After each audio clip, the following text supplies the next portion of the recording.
हरे कृष्ण. श्रीमद भगवद गीता जशी आहे तशी अध्याय 12वा. अध्यायाचं नाव आहे भक्तियोग. 6 आणि 7 एकत्र श्लोक आहेत. त्याचं तात्पर्य दुसऱ्या पॅरेग्राफच्या 5व्या ओळीपासून पुढे वाचायला सुरू करणार.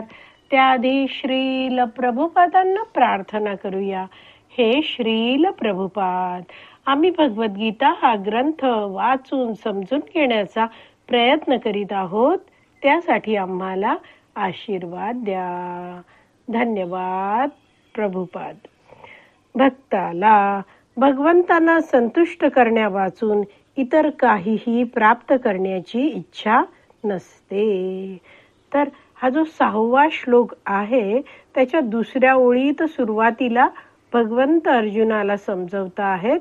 अनन्येन एव योगेन माम ध्यायंत उपासते.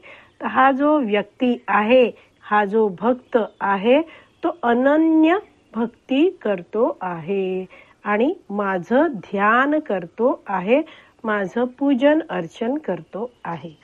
तर असा जो अनन्य भक्त आहे त्याविषयी श्रील प्रभुपाद इथे लिहित आहेत की असा जो अनन्य भक्त आहे त्याला भगवंतांना संतुष्ट करण्यावाचून इतर काहीही प्राप्त करण्याची इच्छा नसते. अन्य अभिलाषिता शून्यम.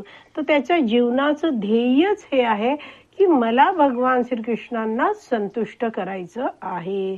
स्वतःसाठी काही इंद्रिय उपभोग हवेत, भौतिक काही अपेक्षा आहेत असं या अनन्य भक्ताकडे नसतं. तर भगवान श्रीकृष्ण आहेत त्यांना भावग्राही जनार्दन असं म्हटलं जातं. तर अशा भगवंतांची सेवा करताना जो सेवाभाव आहे, आपलं जे इंटेन्शन आहे, आपलं जे सेवा करतानाचा मनात जो भाव आहे, इंटेन्शन म्हणजे उद्देश आहे, तो अतिशय महत्वाचा आहे. रामायणात लंकाखंड 18.33 मध्ये प्रभू श्री रामचंद्र एक सुंदर श्लोक म्हणतात. सकृत एव प्रपन्नोय तव अस्मिन् इति च याचते अभयं सर्वदा तस्मै ददामि एतद् व्रतं मम. प्रभू श्री रामचंद्र म्हणत आहेत की मी तुमचा आहे असं म्हणत एकदा जरी कुणी मला शरण आला तर मी त्या व्यक्तीला शाश्वत अभयदान प्रदान करतो. हे माझं वचन आहे. जरा शब्द जाणून घेऊया. सकृत एव प्रपन्नो यः. सकृत म्हणजे एकदा जरी, प्रपन्नो तर एखादा व्यक्ती, प्रपन्नो म्हणजे शरणागत झाला आणि काय म्हटलं आहे भगवंतांना, तव अस्मिन् इति. तर हे भगवंता मी तुमचा आहे असं जर तो म्हणतो आहे, इतिच याचते, तो असं म्हणून भगवंतांकडे याचना करतो आहे. तर भगवंत म्हणतायत अभयम सर्वदा तस्मै ददामी. तर अशा व्यक्तीला अभयम सर्वदा, तर अशा व्यक्तीला मी शाश्वत अभयदान देतो. तस्मै ददामी, त्याला मी देतो. एतद हे व्रतम मम, माझं वचन आहे. तर अशा प्रकारे हा जो भक्त आहे त्याचा भगवंतांवर पूर्ण विश्वास आहे की भगवंत आहेत ते आपलं नक्कीच रक्षण करणार आहेत. पुढे वाचते आहे. श्रीकृष्णांना संतुष्ट करणे हेच त्याच्या जीवनाचे ध्येय असते आणि ज्याप्रमाणे कुरुक्षेत्राच्या युद्धात अर्जुनाने सर्व काही त्याग केले त्याप्रमाणे श्रीकृष्णांच्या संतुष्टीकरिता भक्त कशाचाही त्याग करू शकतो. तर असा हा जो भक्त आहे त्याला जीवनात आपलं अंतिम ध्येय, सर्वश्रेष्ठ ध्येय आहे ते समजलं आहे. कारण त्याने अधिकृत गुरुशिष्य परंपरेतील भक्तांचं मार्गदर्शन प्राप्त केलेलं आहे. तर असा हा जो भक्त आहे, अनन्य भक्त, तो भगवान श्रीकृष्णांची भक्तिमय सेवा करण्यासाठी आपल्या या भक्तीमध्ये काही बाधा येईल अशा सगळ्या आसक्ती तोडून टाकतो. कदाचित एखादा व्यक्ती जो भक्ती करायला लागला आहे त्याला पूर्व आयुष्यात आळसामध्ये लोळायला आवडत असावं, किंवा एखादा क्रिकेट पाहायला त्याला आवडत असावं, किंवा टीव्ही पाहायला आवडत असावं, अशा काही त्याला आधीच्या आसक्त्या असू शकतील.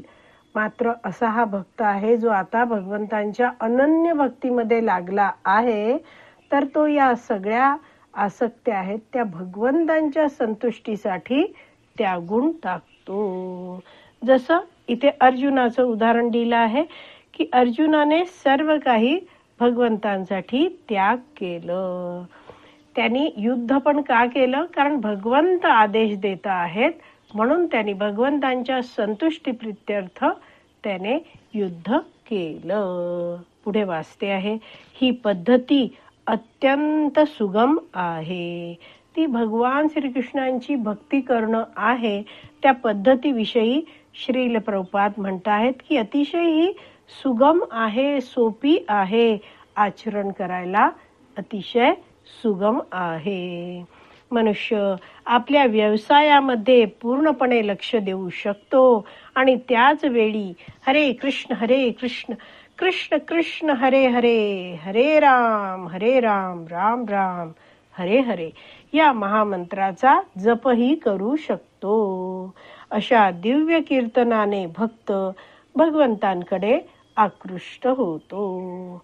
तर अशी ही कृष्ण भक्तीची पद्धती इतकी सोपी आहे की व्यक्ती जो आपल्या दैनंदिन जीवनात सुद्धा ही जी भक्ती करताना त्याला एकच गोष्ट करायची आहे, आपल्या जीवनातील प्रत्येक कार्यात त्याला भगवान श्रीकृष्णांना जोडायचं आहे. आपल्या जीवनाचा केंद्रबिंदू भगवान श्रीकृष्णांना करायचं आहे. आणि मग हा व्यक्ती आहे तो आपला व्यवसाय सुद्धा करू शकतो. कुणी एखादी गृहिणी आहे ती आपली रोजची जी आधी पण कार्य करत होती तीच करेल. मात्र प्रत्येकाच्या जीवनात आता भगवान श्रीकृष्ण आले आहेत आणि त्यांचं ध्येय काय आहे? मला भगवान श्रीकृष्णांना संतुष्ट करायचं आहे. आणि जेव्हा व्यक्ती हरिनाम घेतो तेव्हा भगवंत खुश होतात. तर अशा रीतीने हा व्यक्ती आपलं जे दैनंदिन जीवन आहे ते पण चालू ठेवू शकतो आणि भगवंतांच्या नामाचा जप सुद्धा करू शकतो.